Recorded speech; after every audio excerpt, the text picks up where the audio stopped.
அவர் 11 வருஷம் சின்ன சின்ன வேடங்களில் நடித்து ஹீரோ ஆனவர்.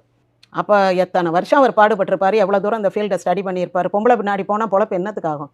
அதனால அவர் வந்து தொழில் முக்கியம்ட்டு போய் ஷூட் பண்ணிட்டு வந்துட்டார். இந்த அம்மா அங்கே போய் நின்று எனத்தையாவது ஒரு டிஸ்டர்பன்ஸ் கொடுக்கறது, அதுக்கு வந்து தாங்கவே முடியலை. தன்னை விட்டுட்டு போயிட்டாங்க. நம்ம என்ன பார்க்க முடியாதா சிங்கப்பூர், நம்ம பார்க்க முடியாதா ஜப்பான், இது சொந்த காசு போட்டு போய் வந்து அவள் என்ன பண்ணிட்டு போகிறா, நீங்கள் போய் அவட்ட பேசுகிறதுனா பேசுங்க, என்கிட்ட வந்து எதுவும் அதை பற்றி பேசிக்கிட வேண்டான்ட்டு இவர் பாட்டுக்கு போன வேலையை முடிச்சுட்டு வந்துட்டார். அதுக்கு பிறகு படம் கட்சியை விட்டு வெளியேற்றுறாங்க, படம்லாம் எடுக்கிறாங்க. அதுக்கு பிறகு அண்ணா டிஎம்கே ஆரம்பித்த பிறகு ஒரு 12 படங்கள், அந்த 12 படமும் கண்டினியூஸாக லதான் நடித்தாங்க.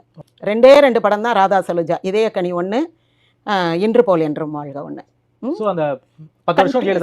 இல்லை, அதுக்கு பிறகு 72லேருந்து 77 வரைக்கும் நேற்று நாளை தான் முதல் ஷூட் லதாவோட, அந்த ரோமியோ ஜூலியட்னு. ஆனால் அந்த படம் முதல்ல வரல, வந்ததும் உலகம் சுற்றும் வாலிபன். அதுக்கு பிறகு தான் உலகம் சுற்றும் வாலிபனுக்கு புக் பண்ணுறாங்க. மத்தியில ஒரு சின்ன மரம் தெரியுதுல்ல, இதைத்தான் சொல்லணும்.